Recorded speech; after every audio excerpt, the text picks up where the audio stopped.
আমি আর সাগর আবার বেরিয়ে পড়েছি কাজে। আজকের লোকেশনটা আমার বাড়ি থেকে খুব একটা বেশি দূরে না, সেই জন্য একেবারে খেয়ে বেশি সুস্থে বেরোচ্ছি। তো আজকে হচ্ছে রিসেপশন ব্রাইড আছে। এটাও আমার উইন্টার সিজনাল ব্রাইডাল ওয়ার্ক। লোকেশনে ঢুকতে দেখি লজের সাজসজ্জা চলছে। পুরো কমপ্লিট না হলেও বেশ সুন্দর একটা ডেকোরেশন যে হচ্ছে সেটা দেখেই বোঝা যাচ্ছে। লজে পৌঁছানোর পরই দেখি আকাশের মুখ গম্ভীর, কালো হয়ে মেঘ করেছে। তারপর 5 মিনিট যেতে না যেতেই শুরু হয়ে গেল তুমুল বৃষ্টি। ব্যালকনিতে বসে বৃষ্টিটা বেশ ভালোই উপভোগ করছিলাম। এরপর সুন্দর একটা লেহেঙ্গা পরে চলে এলো আজকের ব্রাইড গার্গী।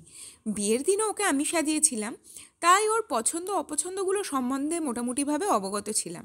তাই একদমই টাইম ওয়েস্ট না করে চটপট শুরু করে দিয়েছিলাম ওকে সাজানো।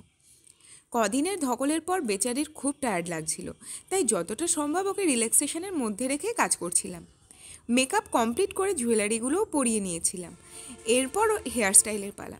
হেয়ার স্টাইলের ক্ষেত্রে ওর ইচ্ছে ছিল কার্লস, আর ওর এই লুকটার সাথে কার্লসটা খুব মানাতো, তাই ওকেও আমি আর কোনো সেকেন্ড অপশন দিইনি। সিঁদুর পরিয়ে কমপ্লিট করেছিলাম ওর লুকটা। আর এটা হলো ওর হেয়ার স্টাইল। লেহেঙ্গার ওজন এত বেশি ছিল যে গার্গী একা একা সিঁড়ি দিয়ে নামতেই পারছিল না, তাই ওকে একটু হেল্প করে দিচ্ছিলাম আর কি। আরও একবার ওর ফাইনাল লুকটা শেয়ার করলাম। তোমরা কমেন্ট করে কিন্তু অবশ্যই জানিও কেমন লাগছে ওকে।